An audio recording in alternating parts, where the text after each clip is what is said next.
Hello guys, এখানে দেখুন আমার নেম দেওয়া আছে এবং স্কোর দেওয়া আছে। আমি চাচ্ছি কাউন্ট ফর্মুলার মাধ্যমে আমি এখান থেকে কতগুলা ব্ল্যাঙ্ক আছে, কতগুলা ফিল আপ করা সবগুলো দেখতে। তো আমি কি করতে পারি? আমি ৩ টা ফর্মুলা জানি। এটা হচ্ছে কাউন্ট এ ফর্মুলা, কাউন্ট ব্ল্যাঙ্ক ফর্মুলা আর কাউন্ট ফর্মুলা। ফার্স্ট আমি কি করব? ইকুয়াল দিব। ইকুয়াল দিয়ে কাউন্ট এ ফর্মুলায় যে আসলো, দেন ব্র্যাকেট ক্লোজ করে দেব। দেন প্রোডাক্ট সিলেক্ট করে দেন ব্র্যাকেট ক্লোজ করব, এন্টার ক্লিক করব। দেখুন আমার কয়টা লেখা আছে? ১, ২, ৩, ৪, ৫ টা চলে আসলো। আবার ব্ল্যাংক বের করব। তো ব্ল্যাংক যে কতগুলো ফাঁকা স্থান আছে সেটা বের করব। তাহলে ইকুয়াল দিয়ে কাউন্ট ব্ল্যাংক, দেন সিলেক্ট করব পুরোটা।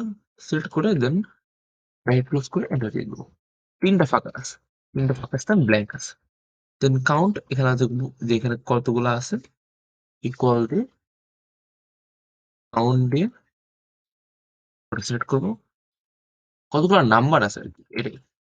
৫ টা নাম্বার। যদি আমি এখানে x লিখি, তারপরে দেখুন এখানে কাউন্ট এতে টোটাল সিলেক্ট হবে যেখানে এখানে লেখা আছে।